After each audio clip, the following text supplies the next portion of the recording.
নমস্কার, এরুচর্চায় সকলকে স্বাগত। এখন আমি আলোচনা করব পশ্চিমবঙ্গ সমগ্র শিক্ষা মিশন কর্তৃক ইপিএফ সংক্রান্ত বা ইপিএফ এর পেনশন সংক্রান্ত একটি যে নোটিশ জারি করেছে 12/2/2026 সেই বিষয়টি নিয়ে। দেখুন, এখানে সমস্ত ডিস্ট্রিক্ট এডুকেশন অফিসারের উদ্দেশ্যে যে নোটিশটি জারি করা হয়েছে তার সাবজেক্ট হচ্ছে implementation of deferred pension under EPS 95 scheme, অর্থাৎ বিলম্বিত পেনশন ওই ইপিএস 95 স্কিমের অধীনে যে রয়েছে সেটির সম্পাদন করা। আর এ বিষয়ে রেফারেন্স হিসেবে ইপিএফওর 25/2016 একটি নোটিশ উল্লেখ করা হয়েছে। তো নোটিশটি আমি পুরো পড়ছি না, এর ভেতরে কি লেখা আছে সেটি বিষয়ে আলোচনা করছি। এখানে বলা হচ্ছে যে যে সমস্ত শিক্ষক বা কর্মচারী 58 বছর বয়স পর্যন্ত ইপিএফ এর চালু হওয়ার পর থেকে 10 বছর তাদের ইপিএফ কাটা হয়েছে, অর্থাৎ পেনশনের শেয়ার সহ, তারা 58 বছর পূর্ণ হলেই পেনশনের আওতায় চলে আসবেন। আর এই পেনশনের আওতায় আসার জন্য 58 বছর পূর্ণ হওয়ার 60 দিন আগে তাদের একটি অপশন ফর্ম ফিল আপ করতে হবে। এবং এখানে দুটো স্কিম রয়েছে।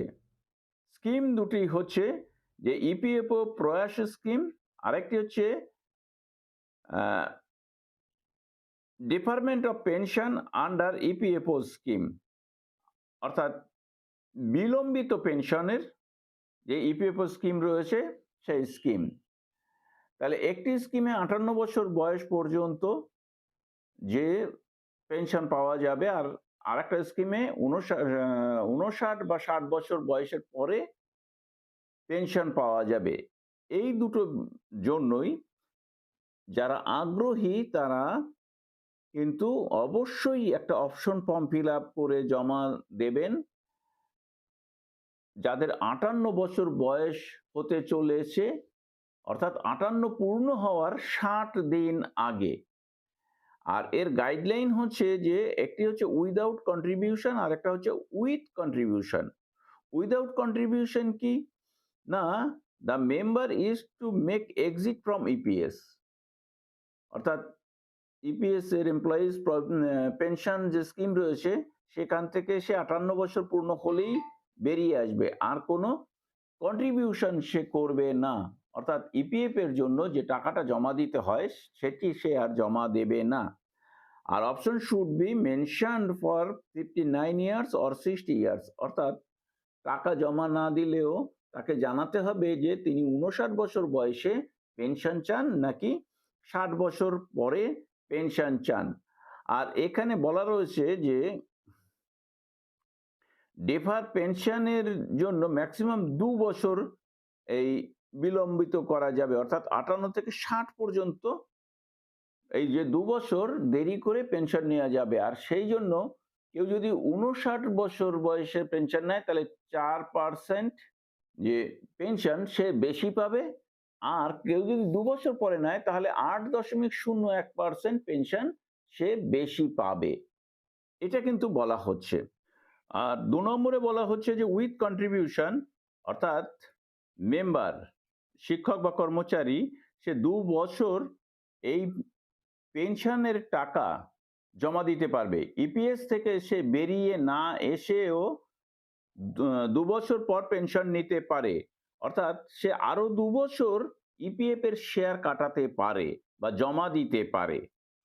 এবার দেখুন যে অপশন ফর্ম, সেটির বিষয় হচ্ছে যে application for monthly EPS pension under EPFO প্রয়াস স্কিম, অর্থাৎ একটা অপশন ফর্মের বিষয় রয়েছে যে ইপিএফ এর যে প্রয়াস স্কিম রয়েছে সেই প্রয়াস স্কিমের অধীনে সে অ্যাপ্লিকেশন করবে। আরেকটি হচ্ছে যে application for deferment of pension under EPFO scheme, যে ডিফারমেন্ট পেনশন রয়েছে অর্থাৎ বিলম্বিত যে পেনশন 2 বছর সে বিলম্ব করতে পারবে, সেই বিলম্বিত পেনশন সে চায় কিনা সেটা নিয়ে সে দরখাস্ত করবে।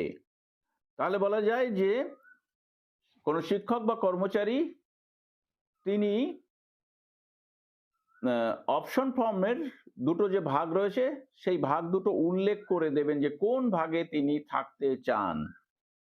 তাহলে আগ্রহী শিক্ষক বা কর্মচারী তারা কিন্তু খুব দ্রুতই 58 বছর বয়সে পৌঁছে যাওয়ার 60 দিন আগে অন্তত তারা ইপিএফ এর যে সফটওয়্যার কনসালটেন্ট রয়েছেন তাকে জানাবেন এই অপশন দিয়ে।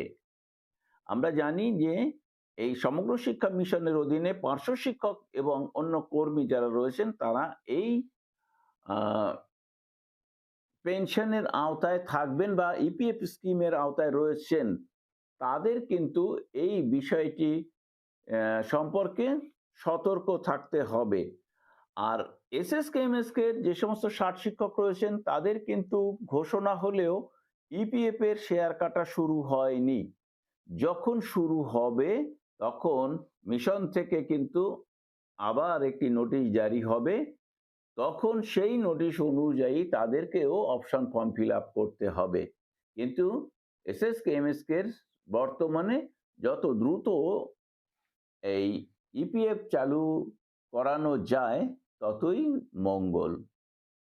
তো যাই হোক, এই নোটিশটির বিষয়ে আমি আলোচনা করলাম। এরপরেও যদি কারোর কোনো সমস্যা বা বুঝতে অসুবিধা হয় তাহলে কমেন্ট বক্সে কমেন্ট করে তিনি জানাতে পারেন।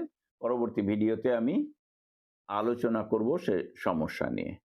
সকলকে ধন্যবাদ জানিয়ে শেষ করছি। ভালো থাকবেন, সুস্থ থাকবেন।